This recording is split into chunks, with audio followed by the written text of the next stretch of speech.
Hey everybody, I'm Seth Whiting and I'm a full stack developer from Portland, Maine, and I've been coding for about 10 years now. And I'm Jake Pacheco. I'm a barber from Augusta, Maine, and I've been coding for about almost 6 months now. 5 and 3/4 months, 5 months, 3 weeks.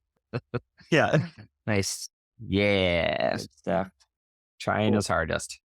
Cool. Well, Jake, what are we talking about this episode? This episode, I had asked Seth before this episode, I was like, so we've learned a lot of, separate pieces to the puzzle, but haven't really put the puzzle together to create the whole app when it comes to what you do step by step, what steps go where.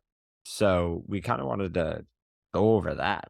Just basically from sitting down at your computer with nothing set up to having a published app or putting it into production, like what are the exact steps? We're not going to dive too crazy deep into each step, but just to kind of have an idea of what that looks like from Mhm. point A to point B, kind of thing. Yeah. Yeah, I Yeah, think so. I think you can probably take us through the first little bit of it. I can try. Yeah. So So what do you do? Like, what do you do? I get create React app or do create React app Uh-huh. and create a React app. I start that setup, like make your actual file for that, which I don't know if that would be included in the same as the first step, but but yeah, it would, right? Like Because the it has folder? your yeah, the folder Yeah. and everything. Yeah, because you'd have to create the folder and then put create React app inside of that folder, right? Well, actually, create React app, and you actually used Vite. Yeah. Oh There yeah. are other ones out there, like Next does this Yes. too, where when you like initialize, when you init, Yeah. uh, He said it. that's the name of the show. He said my word. When you initialize the project, it will take wherever you are on your computer, so like the directory that you're in, and create a folder within that directory that you then need to go into to Yeah. access your project. Yeah. Um, Yeah. if you're on your terminal, you would do that by doing cd and then like the name of the folder, which cd means change directory. That's not important at all. Like you can just go into your like file explorer and open the new folder, if you want, Yeah. or like you could probably do like right click open with VS Code, or just open VS Code and open, do the open command and find it. But Yeah. Yeah. anywho, So I suppose you'd do that first. And then I would probably create my different files as far as like it's going to create my app file for me, but then and then I'll have my file with all of my modules or what's the the node uh, modules. yeah. So I'll have that, but that's just going to be kind of in the background. I'm not going to think about that Mhm. one, but I'm going to have my actual app, and then I'm going to have probably at least one CSS file to do my styling for, or my like main page styling, and maybe a few more if I feel like doing some other styling stuff for other pages that I want to be able to import into those other pages. And then this is where it gets sketchy, so I'm gonna say I set up a Firebase if it has a backend, which it probably would. So if I have a backend, I'd set up Firebase, and there's another thing that I would have to set up because I've been getting emails about it. That mine's gonna go. It might have been Firebase. I don't know. I don't know what I've been getting emails from. Probably It's Firebase. like Yeah. it's gonna expire, and I'm like, I don't. So Yeah. I went into that, and it has like a bit of code on Firebase, and if that's what it is, then it has a bit of code, and it's like expires on this date, and I changed the date to the future, and I was like, it's not gonna expire on me yet. Anyway, I was proud of Nice. myself, low key proud of myself. Anyway, so I'd create my backend that way, and as far as publishing and stuff, I am completely blanking, so I'm going to pass it on to you and see if I did okay up until then. No, that was No, awful. no, it was bad. Okay, great. I'm not a developer, so No, I'm just kidding. Yeah, that was good. That was good. one thing that I'll say about it is you don't need Firebase in order to do the stuff. You don't even need Firebase in order to have a backend. Like that's one of many options. Okay. That was the one that we were doing on your application because it was like the simplest route, like the quickest and simplest route to getting a backend. Otherwise, you could set up your own backend with like your own, like you create your own database and your own like backend logic and everything. But Firebase kind of does that stuff for you. So Alrighty. just Throwing that out there. Yeah, just throwing that out there. Like that's not a necessary part of like the application process. That's optional. Okay. But Cool. yeah, you totally Cool. can.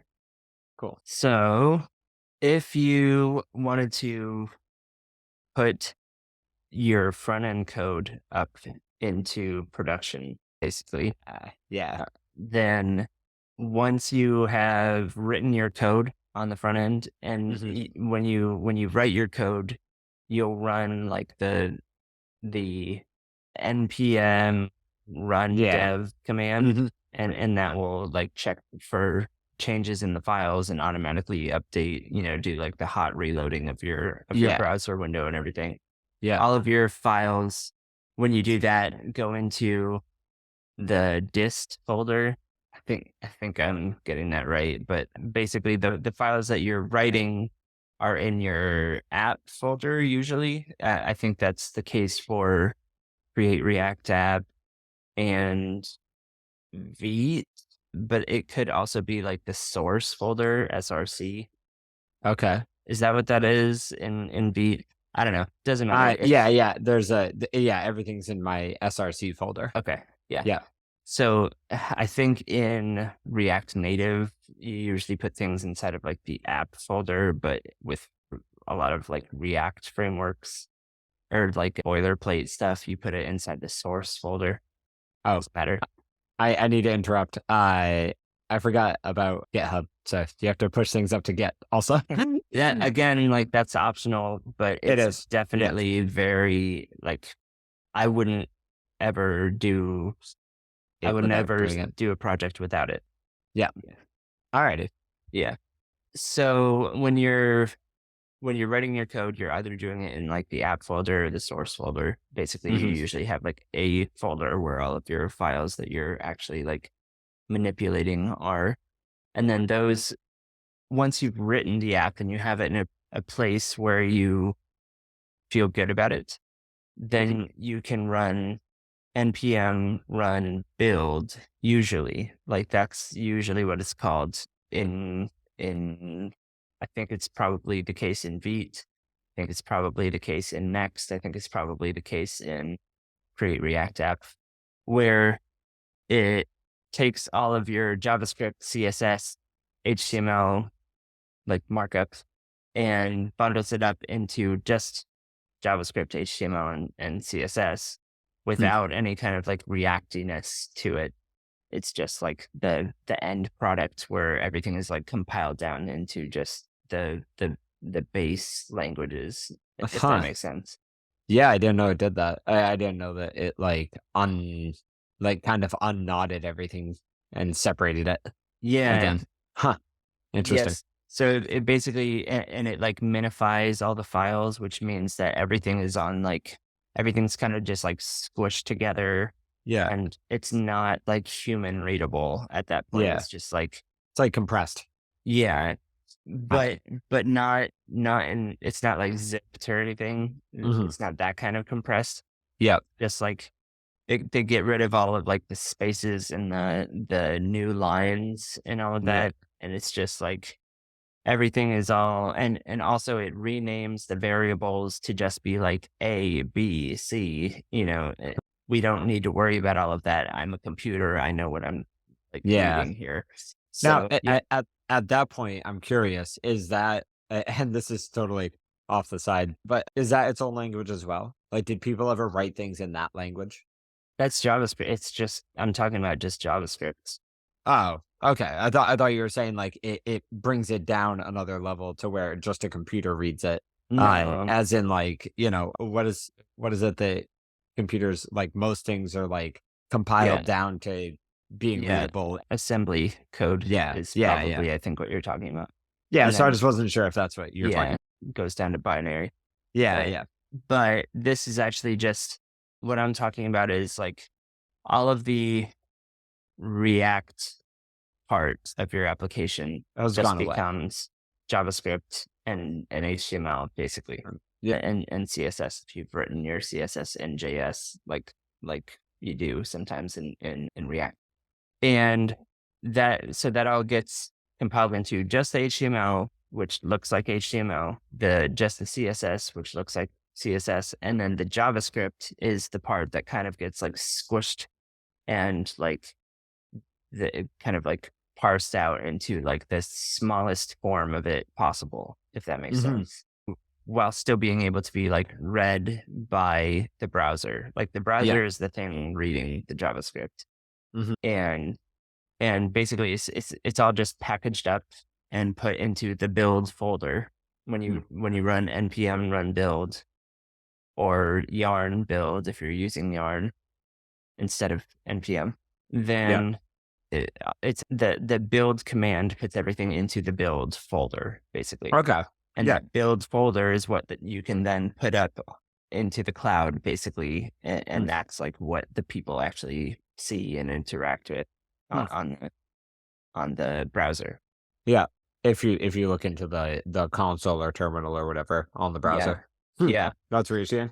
Yeah. Okay. And there's also, if you're looking at it in production, basically, if you like inspect the script, you may not see like the minified version of it, like I'm talking about, with like the really short variable names and everything. Yeah. And that's because within the build folder, there will usually be something called a JavaScript map file, which kind of maps the variables back to what they originally were and stuff. So humans can look at it and understand what the heck is going on. Yeah. Interesting. Yeah. That's weird. Yeah. Yeah.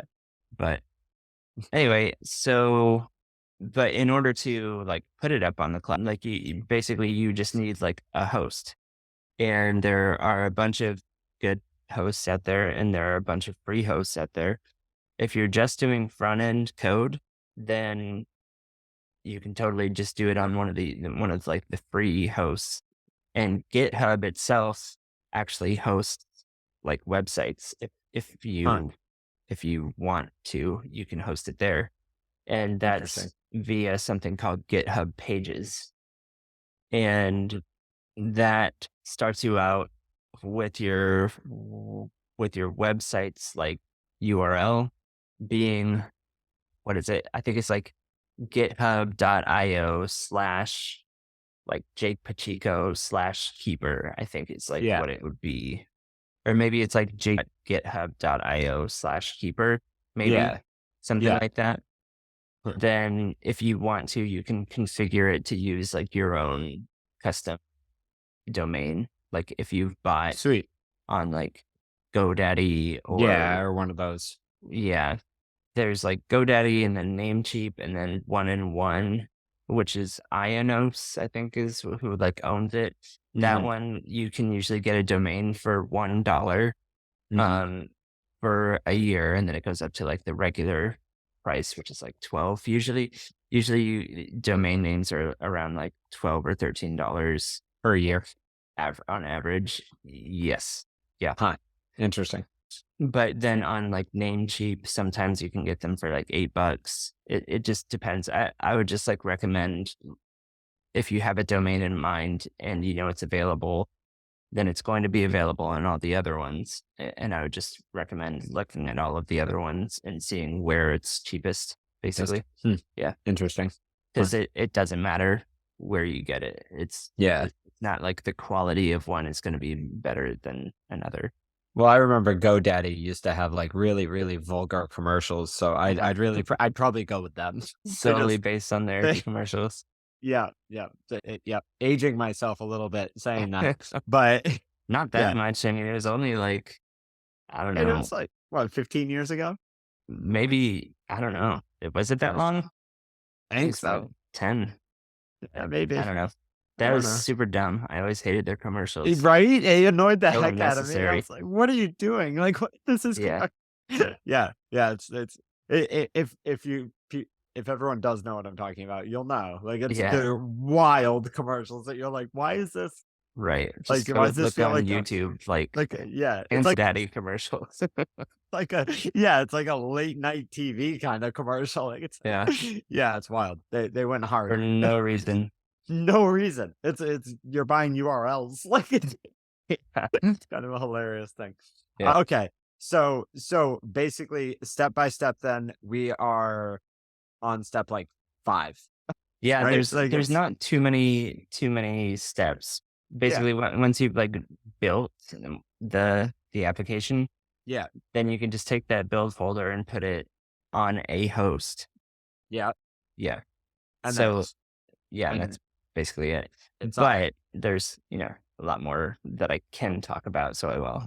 very GitHub Pages one, which like if you're hosting your code on GitHub to begin with, it's like super easy to just you basically like click a button and say like, okay, so like host like the actual site now. yeah, Like yeah, you have the code already, just yeah. make it Post available, it. as Yeah. a site. That's Yeah. But all of the other ones, if you configure like all of the other ones allow you to configure it so that they just kind of like point to your GitHub repository. So uh-huh. they pretty much do the same thing. It's just like they aren't hosting the code as well as your site. They're just hosting the site and GitHub is hosting your code, if that makes sense. Yeah, yeah, that makes sense.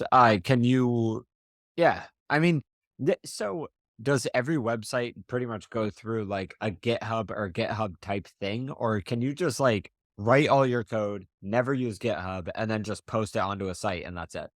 Yeah, Like, you can do circumvent that. everything. You Yeah? you Okay. can just put like your build folder someplace Hmm. and it will still work. Yeah. Like that's how they used to do it. Like that's how it always kind of used to be done. Okay. I was just curious if that's like a Yeah. thing at Yeah. all. And usually when you did that, you would like update your files. Like this is like back in the day, you would basically put your site up and then every time you have like a file to update, you would do something called shoot. I can't even remember what it's called. I know that you could do SSH into a server and that's like through your terminal and that's called secure shell, which is basically like you're hacking into your own like server that you have set up someplace Hmm. and like uploading files from your computer that way. But Hmm. there's another one which is like I think it's SMTP. Am I totally off base here? Oh, man, it was I'm like giving it a Google. okay, SMTP? yeah, or FTP. FTP is what I'm FTP? talking about. Yeah, FTP. All right. The Uh, other one was Simple Mail Transfer Protocol. So, hey, you did something. Okay, yeah, so that's more for like email. So Okay. FTP is for file transfer protocol is what that stands for. And that's basically just like you would usually do it through like a GUI interface, like where it's Yeah, just a like GUI. Yeah. yeah, so you can basically you kind of like log into your server up in the cloud and see all of your folders that are there and you can just like use it as like your file explorer or whatever where like Hmm. okay, I'm selecting this file and I want to like delete the old version and Put in a upload the new new one. version kind of thing. Yeah. Okay. Hmm. That's kind of how you used to do it. And that's how I started out doing things. But now there's there's sort of like a new standard where it's called CI/CD, which Hmm. stands for continuous integration and continuous deployment, which basically just means things are kind of like smart enough in the cloud now, like with like hosts where you can set it up to every time you make a Git push. So like you Hmm. commit your code and then push it up to Git, your like web host can look at your like host repository, like your GitHub basically, Hmm. or if you're hosting on Bitbucket, or if you're hosting on, GitLab or any of the other ones that aren't GitHub. But for the sake of this like example, we're just going to say GitHub. Yeah. But wherever your files are hosted for like saving, so it will look at your GitHub, and once you push it to a certain branch, so like your master branch, or they changed master to main recently. And so like your main branch, or you could have a branch called like deploy, or a branch called like production, Okay. and it'll, like, once you push it to that branch, it will then trigger something that makes your like file host automatically grab the files, and then like it'll run like a build process, and then make the new files available. Hmm. And that's what That's all of kind of that cool. is. Yeah. Yeah. So it kind of like, it's almost like instead of an auto save feature, it's like an auto pull feature or auto build feature.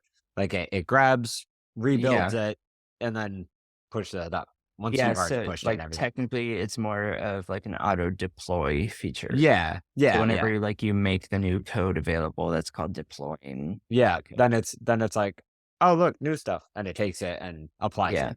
Yeah. That's cool. Yeah. Okay. I didn't know that.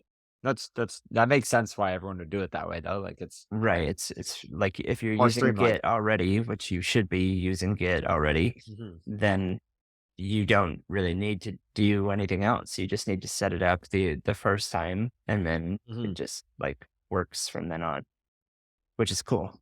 Way Cool. better than how we used to do it. So that's the like hosts that you could use for this are GitHub Pages is one of them. Mhm. And then there's one called Netlify, which is a great one. And then that one's also free, or at least they have a free tier. Mhm. That's like huge. Like you shouldn't really need to be paying for stuff. And then what are some of the other ones? I have a question, and Yeah, go ahead. this isn't an assumption that it is one, but it's a question as far as like, would you call WordPress in a sense a host? Because they're hosting your website, but it's not really an app, but it kind of is. You know what I mean? Yeah, Yeah, do you know what I mean? Like it's kind I of do. a host for something, but it's not really the same thing. So So the answer is kinda. basically no. But if you're talking about WordPress.com, Hmm. the like no code version of it, where like you have like templates, and like you Yeah. can customize stuff, and you're just kind of like using it as like a blogging platform, Hmm. that is like your host and everything else. Yeah, Um, that's what I mean. Yeah, it's kind of like it's its own separate thing entirely where it's like it's because like even like whoever at WordPress.com, like that whole uh-huh, like, I've seen so many URLs like that. uh-huh. I Yeah, like they're kind of hosting but kind of doing everything else for you. So right. it's not really the same. It's not Yeah, anything close to the same thing, really. right. It's Yeah, because they do so much other stuff, it's not yeah. really in the same like category as what we're Yeah. talking about. Yeah, you've stepped into a whole different way of applying yourself onto the internet Yeah. when you use that Yeah. stuff. And what we're talking about, like so far, at least in this episode, like we're talking about specifically like React apps, Yeah, and like how you go about like deploying them and whatnot. yeah, and Um, creating things from scratch, y- really, like actual, yeah, like just code. but there's plenty of other ways to write like front end code that has nothing to do with React, and Mhm. like WordPress would be one of, like, Yeah, technically it's like sort of back end code because you're writing it in PHP, and that gets like run on the server. mhm, But for all intents and purposes, it's front end code. Like you're writing markup, and you're yeah, writing like CSS that goes with the markup. But WordPress sites are hosted through on other places. No, not on oh, So the WordPress sites that you build from scratch, you need to get your own host. Hmm. and then you push all of your like WordPress files up to that host. And there's like one called Bluehost, which I know is like on the cheaper end, but they do not quite as much for you. And then there's one that we used a lot called Pantheon, which is like a full service. Like they did a bunch of stuff and it was like awesome. And you can run like a bunch of different WordPress sites on like one server or just on like one like admin like portal or whatever, and it would Yep. like parse out the servers for you, probably, I think is what they did. But anyway, that's That's all cool. Yeah, yeah. WordPress. Yeah. I And didn't there's even. like Yeah. posts that are specifically for like WordPress sites because they're Yeah. so common and one.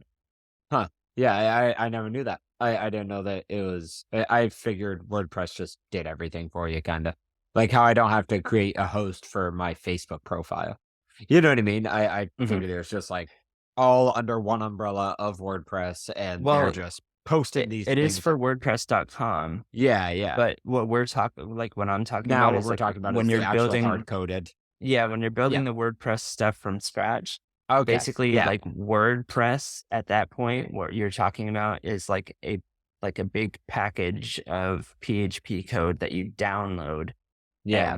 and you like write your code on top of what you have That. downloaded, basically. Hmm. And then you can take that whole chunk and put it somewhere to be, hosted It's funny because wherever. it almost sounds slightly similar to writing React code. Whereas Uh-huh. it doesn't use it as Yeah, React code. It doesn't yeah. use it as that. It compiles it down. It's Yeah, like, for sure. It you know is what I pretty mean? similar. Yeah. In a way. I don't know. Yeah, no, I Um, mean in a lot of ways it is. It's sort of like it's like a PHP framework. I mean yeah. essentially you could call it that. Huh. Yeah. I thought, hey, there you go, people. Think. I mean like I don't know if I'm Yeah. like way off base here, but yeah, I mean, it's if anyone knows any better, then let us know why it can't be looked at that way. right, yeah. Sure. Yeah, because I'm curious. Cool. Okay, so we have it all set up through our host now, and that's pretty much it. Once it's hosted and it's posted, it's there, right? Once it's Like, hosted and posted. you like that? I rhymed. But once that's done, that's pretty much it. Yeah, I mean, like for all intents and purposes, like you now have a site that is live Mhm. and available for people to see and interact with. But there are other things like good practices to put into place that I can go into that like would be good to know. Yeah. Yeah. So one of the things that one of like the main like best practices that I'm talking about there is the concept of having like kind of like staged releases.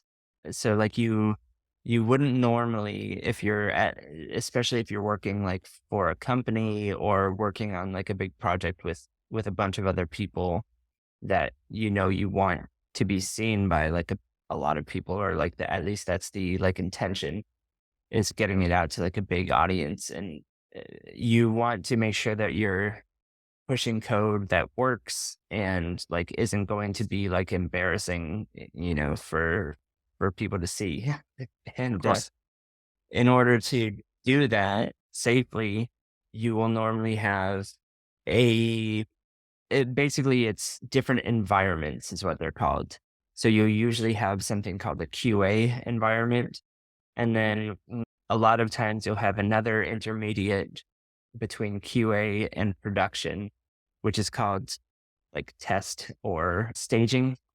And so basically QA is where you push it up and it's going to be tested by basically so there is a whole like profession out there called a QA engineer. And you could totally take that route if you wanted to. I Mhm. don't I don't think you would I don't think you do want to, but if you hear about it and it's like it sounds good to you, then you Yeah. totally could. but QA stands for quality assurance. Yeah. And basically you're trying to like poke holes in what the main, like the regular day-to-day developers have been writing. So they push up their code, and then the QA guys come in and test it all. And what that means is they open it up on their browser and they go through it as though they were like a user of Yeah. the thing, Yeah. and just like press all the buttons and, view all the pages and enter all of the data that they can and see if the number fields, like the phone number field, accepts letters or not. And if it Yeah. does, they need to like flag it and point it out to the Yeah. developer. So it's like it's a QC, or in other fields of work, like in machining, we had quality control to make sure that everything was done properly and everything was exactly what we said it was going to be. Right. So, Totally. but they're literally looking for any bugs whatsoever in the code or anything that would mess anyone up, any normie up. Yeah. Yeah. Right. Huh. So not only that, but the QA engineers, like at least the like better ones, will be able to write test code. And it's sort of like a gray area whether like the developer should be writing test code or the QA engineer should be writing the test code, or if anybody writes test code. Like a lot of the times it's just like, we don't have time, like, we need to get this out and like, let's just test it manually, quote unquote, where like we have the QA guy go and just like mess with everything and try to break things. Yeah. But it's a lot like smarter and a lot faster to write automated tests that will do that kind of stuff for you, basically. So that's a whole different like can of worms. But anyway, so there's the QA environment, which is like, that's the purpose of it, is like just test everything, catch anything before it even goes into the next environment, which is staging, which is, it's supposed to be like an exact mirror image of the production environment. So like, these are the same exact servers that we're going to be using, or like types of servers and whatever, like with the same specifications and all of that kind of thing. Usually on the QA environment, you won't pay as much for it. So you'll be using kind of like the lower tier servers and whatever, but like the code will all be the same. So with staging and production, you want them to be like as exactly identical as possible. Just so that, like, okay, with these like upgraded servers, we're getting these weird things that we weren't getting with our like QA. That makes sense. Yeah. Yeah. You're testing it on the actual machine that it's going to be running on. When it's out in the wild. Yeah. That makes sense. Yeah. And then after that, then it goes into production. Like once everything has been like looked over and approved and finalized and whatnot, then it goes into production. Cause like you really want to be like sure that you're not just like pushing something crappy out and like embarrassing your whole company or whatever. Well, yeah, because like if someone hears about something and they want to try it out and they go to try it out and it's doesn't work well, then odds are they're not going to come back to the something. Right. They're like, no, I tried that and it was awful. And it's like they're never going to fix it. Yeah, they're never going to fix it. They just gave up. Yeah. Huh. Interesting. Yeah. I mean, I guess it makes sense that there's like kind of a QA like personnel for all this stuff. I guess you just don't think about those jobs as much. You know what I mean? Like, and that's it. Probably, like you said, like it's not really something that I'd be interested in. I want to create the thing. But that's a good option for someone who wants to, I mean, if anybody is like listening to this and think like, I mean, honestly, if you want to get into development but don't want to like put in all of the work to get into development, like the like kind of like just a front end or back end developer position, like you can totally get your foot in the door with QA, and Yeah. you would be learning a lot about front end or back end, whatever you're testing, or both.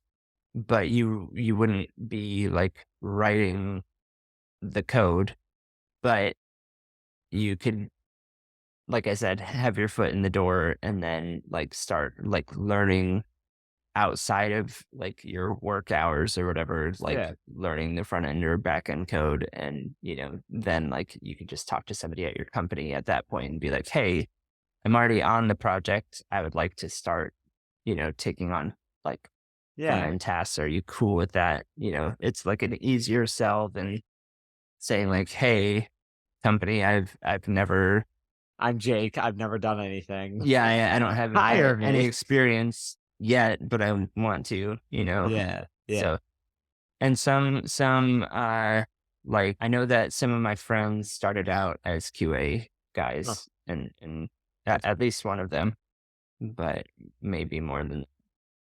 That's cool though. Yeah. Huh. And also, I mean, it's a way to it's another, of many options to get into tech without having to necessarily be a coder. You could Hmm. just get into tech. Like Hmm. there's other options with that. Yeah. Huh. Okay. So it would go to QA after you've written all the code, all the base, your first run, let's say, of Hmm. code. It would go and get like kind of reviewed over before actually getting published. So after it goes through them, everyone says it's okay. Then it just gets published onto like it's already on the actual servers because you tried it out on Yeah. that. So then it's just published for the public to see. Yeah. Now, what happens if there's like something happens and you're like, oh, we missed something? Like, is it just fix it as quickly as possible? Is it shut it all down? Or is it like, how's Yeah. that work? So there's sort of two options there, I guess, or you could use both options. So one would be to do what's called a hot fix, which is like basically just fix it as quickly as possible, get it through Mhm. QA as quickly as possible, get it through staging as quickly as possible, and then get it onto production. Yeah. Another option, and and so with that one, like you could get away with that if it's like what's called like an edge case, where it's like this is not how people would normally use the app, but if somebody were to like use it in a specific way where like we don't think that many people would stumble upon this, Yeah. but it's possible that somebody will, so we want to fix it, Yeah. but if it's something where it's like, oh, this is like a very obvious thing that we missed, and like people are going to come into contact with this like pretty It's probably quickly, yeah. yeah, Yeah. then you can roll back to like a previous version and then fix stuff up and then be like, okay, Then bring it to the future yeah, again. yeah. Okay. Huh. Interesting. So is this pretty much how most apps that you've done or worked on have been published? Like pretty much those are the steps that you've taken close to Yeah, having done. the like professional ones. But Yeah. like if I'm working on like a personal project or whatever, I'm not gonna go through like QA or anything. I don't have a Yeah. QA Yeah. person. Yeah. So yeah. Yeah. Do you like you like finish writing it and then you're like, okay, time to make sure it's right. No, it's like send it to email it to yourself like, oh, Right, yeah. Seth is writing bad Yeah, photos up. typical. Yeah. Typical Seth. Yeah. And The judgmental one wears glasses. It's just you in glasses judging yourself. it's like, have you seen, I think it was on like Toy Story, the original like pre-show to Toy Story was this old guy who is playing Yes, chess. playing chess against himself. Yeah. Like Yeah, you exactly. didn't know that it was him. You thought it was like his Yeah. twin or something, but he Yeah. would like put on glasses and take off the glasses. Just goes to the other side of the chair. Yeah. That's Seth. Yeah. Working on his own app. Yeah. Just judging the heck out of himself. That's me. Yeah. Anyways. Anyway. Sorry, everybody. So, yeah, we're really into like Pixar, like the Just Keep Swimming, and then like the Yeah. Yeah. I mean, I I love those movies. Yeah.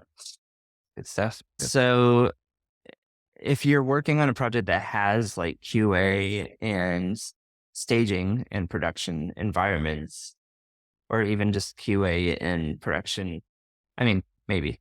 But what I'm trying to say is if you're working on something that's like that kind of like intense, and if it's like a professional project, you are usually not going to be using like GitHub Pages or Netlify. Like usually you're going to be using something like do you know of AWS? I think I've heard of it. What's it stand for and what's it do, Seth? So it's Amazon Web Services. Yep, I have heard of it. Yep. Yeah. Yeah. So they're basically like the kings of the internet where like everything goes through them. And even if you're working on some of the other like services, a lot of them just use AWS under the hood. They just kind of like make it easier to work with because AWS is kind of has a reputation of like, yes, they're awesome and they do everything, but they're not easy to work with. There's like, because they do so much, you need to like really know what you're doing. And they have like whole like certification courses out there that people take and whatever. But is this just, if I interject, is this Amazon? Like I'm thinking the shopping. Like yeah. Like I know that like Walmart has a massive servers like setup. Like it's like the backup to the military's internet or something like that. Like because they have such a massive like setup that like the US can go onto their servers if they need to for their military or whatever. So I wasn't sure if like, I wasn't sure if we were talking about the same Amazon. I know they used to anyways. Probably now it's AWS. Probably just because could be, it could be be. that. Then yeah.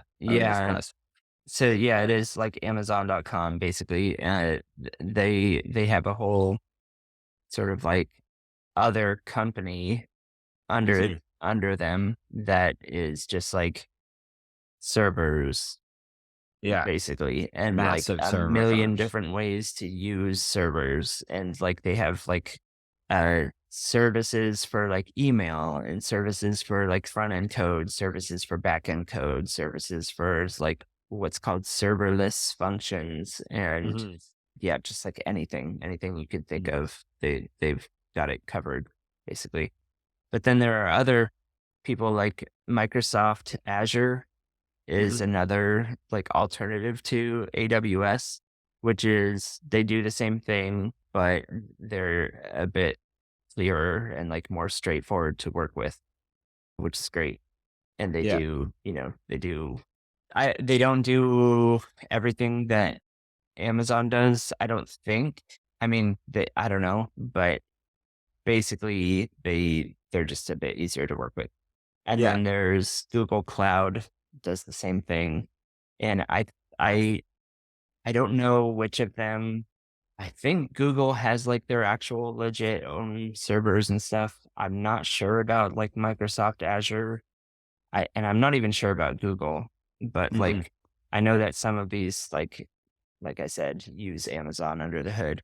But and then there's a bunch of other ones, but those are kind of like three big ones, I would say. So the project that I'm working on now, we were on Azure, but we migrated to AWS recently. Yeah. The two projects I was working on prior to that, I was just on Azure, Microsoft Azure, and had like, a whole team. And I was never the guy to set up that stuff. That particular role is called DevOps. Okay. So you can be a DevOps engineer, which is like developer operations. Yeah, I've heard those. Yeah.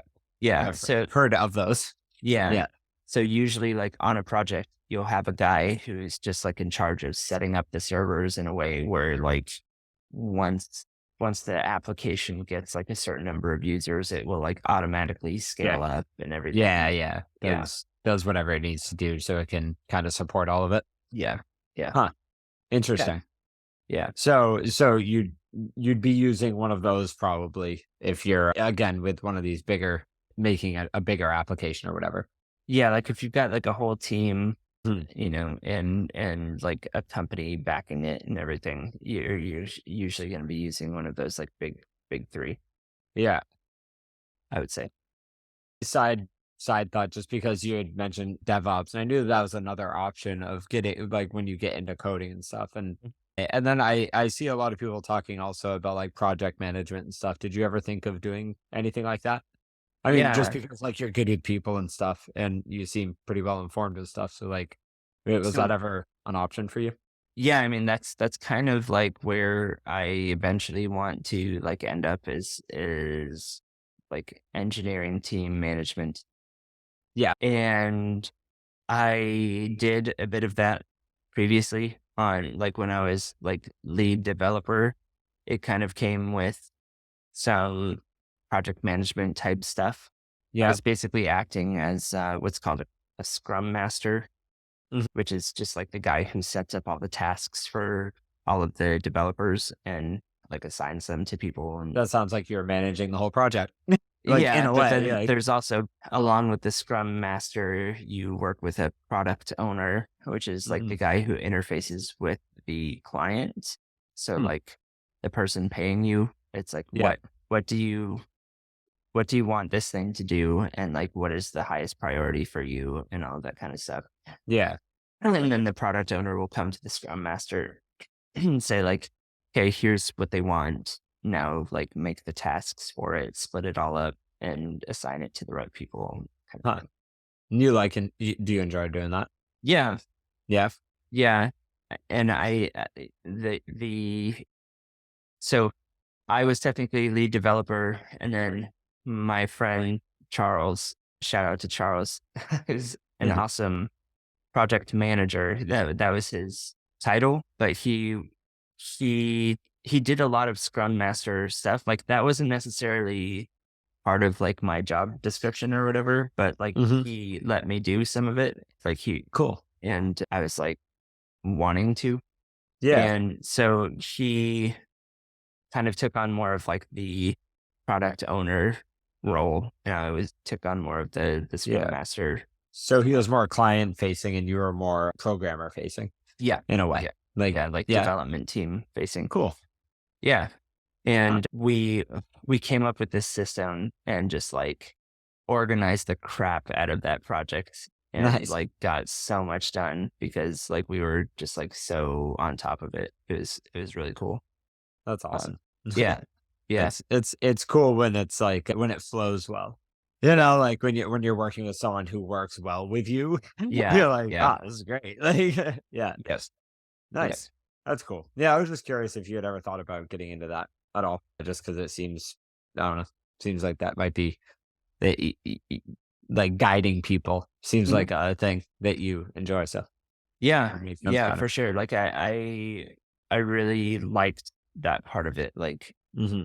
I I know what needs to be done and I know who's good at what. And I Yeah, like, giving people like yeah, stuff that they will like it like thrives in, like giving them yeah, tasks that they will like be able to like show off their skills and whatnot. So yeah. It's funny. At some point, I want to do, and I should stop talking about episodes during other episodes. But at some point, I want to do an episode where, and I don't know if you'd be interested in doing it, but like, kind of like have like a slight, maybe like quiz type of thing to Mhm. see if certain things are actually sticking. You know, For like me quizzing you. in a way, yeah, yeah. I Uh-huh. think I think that might be kind of interesting because also like I notice when I'm listening to someone talk about something, or if someone says like, so this question's this, like, wait, or whatever, I then I try to like answer it before like the person explains what it is. Uh-huh. And then, that's just how my brain, like, it helps me remember things.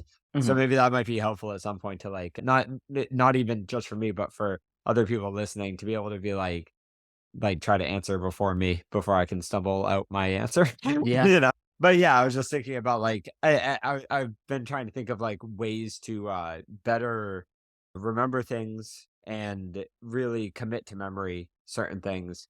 And also that I think that that's a big part of this podcast is us like saying, hey, these are the fundamentals that kind of are pretty important Mhm. because you're going to learn a lot of stuff.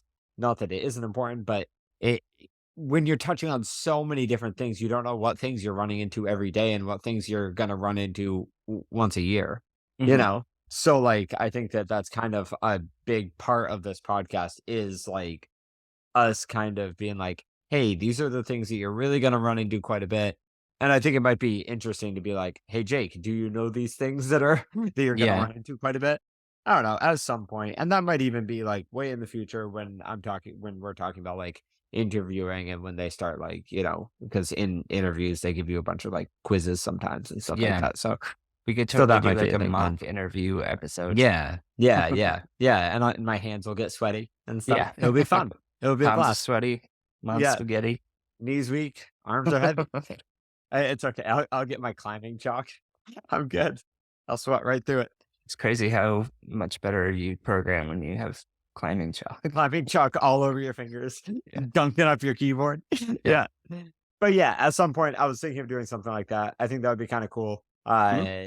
As if I don't take enough quizzes with Codecademy already, but Right. I think it would, but I think it would be cool coming from you, just like the things that you value as like, this is something that I run into quite a bit. Mhm. Just because coming from, me, like I don't know what I run into ever. You know what I mean? Like I know a few things, but I don't, Yeah. I'm just not sure what I'm gonna run into so Mhm. much, Yes. I don't know, just thoughts. Yeah. Yeah. Yeah. Good thoughts. Oh, Firebase has I was just thinking through like other stuff because like we haven't touched on like backend stuff yet. Yeah. But Wasn't that the speaking of, Firebase stuff that we did well, live coding? yes, it is something that you can use as your backend. Basically, it's a backend as a service is what they call it. Okay. And they have like a bunch of different like kind of like sub products within the like under the umbrella of Firebase. And I just remembered when I was talking about like hosts for your front end code, Firebase also has hosting that you Oh, could cool. choose to do. So like if you're using Firebase for anything else, you could just go ahead and use it for hosting as well. And they will look at your Git repository and do all of that CI/CD stuff that I was talking about, where like they automatically built it on when you do the code pushes and whatnot. Yeah. So yeah, there's like Netlify, GitHub Pages, Firebase. Those are all free and they're all Yeah. good Yeah. enough, for sure Cool. for like your front end code. Question, Yeah. because I'm not sure that we've gone over this much. Actually writing JavaScript in the back end. Yeah. I don't think we've actually like done it yet or anything. Have we? Yeah. No, we haven't. Yeah. Okay. So that's another task for another day, but Yeah. that is something that I do want to come back to just because I think it's important Yeah. and it's important to me. And what's important to me is important to Seth. No, I don't know. To everyone. It should be. No, Yeah. it shouldn't be. But The here we are. utmost importance. It's up for me. So yeah, so just like for the front end code, like you'll usually bundle everything up and just like put that bundle up in the cloud. For your back end code, you don't really do that. And like I don't even really know if it's like worth talking about, but just for the sake of this episode, like how do you take an application from nothing and put it into production? Like applications are usually going to have a backend. It's pretty rare that you won't have a backend. Any application that you sign into is going to have a backend. Yes. And that's sort of like a whole other thing. Like you will also put that on like AWS or Azure or Google Cloud.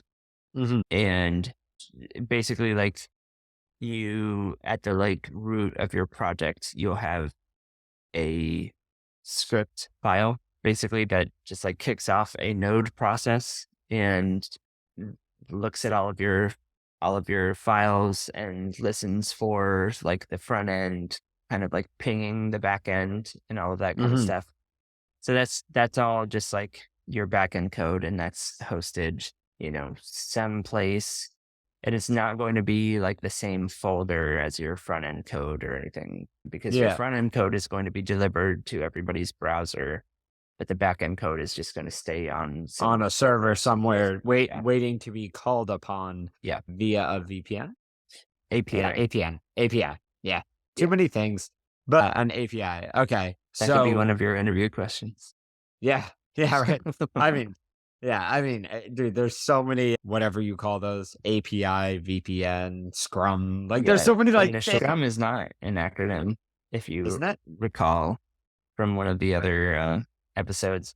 Scrum is a term that comes from rugby, and Okay. it's just like a Scr- it's like a play in rugby, and they kind of Okay. like took that and whatever. Well, It seems like it would be an acronym though, because it's it just does. a bunch of letters. It's not a word. No offense, everyone who uses it. It's not a Yeah. word. Not to me. Yeah. Bleak, not a word. Anyways, yeah.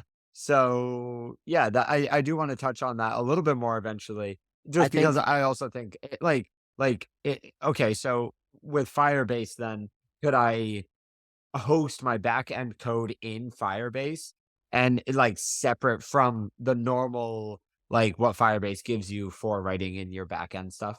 You know what I mean? I don't think so. So like No. So how do you Firebase, host it? How do you host it in a backend? Where are you putting it? right? So I guess. you put it on Firebase. That's kind of the thing that makes it like a backend as a service. Is like Okay. everything stays on Firebase. Firebase is like basically just like a hosted API, like pre-made already for you to just start using whenever you Okay. want to. So and where a backend is mostly going to be data, that's pretty much all you ever need. Is that what So you're like saying? a traditional backend is Yeah. basically your backend code, like your node code. Yeah. For our purposes, we're using JavaScript on the full stack, so it would be node code. Mhm. For somebody else, it might be Python code or C# or whatever. But for our purposes, it would be node code, and then you would also need a database of some type. Okay. For our purposes, it would most likely be like Postgres. A lot of people also like MongoDB, which is I've heard of that.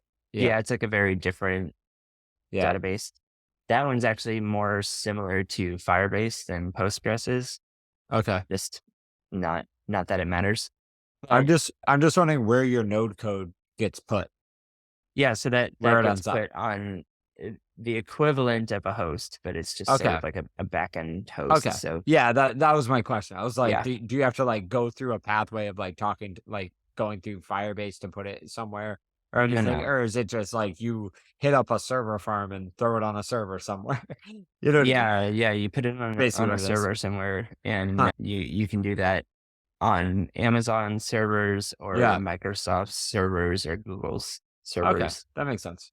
Yeah. Or, any of the 100 other, Server server farms. providers that will Yeah. most likely just end up on Amazon anyway. Yeah. But- So yeah, that's like where your backend code goes. And one of the difference with that and Firebase is like you don't need to worry about anything DevOps related. Yeah.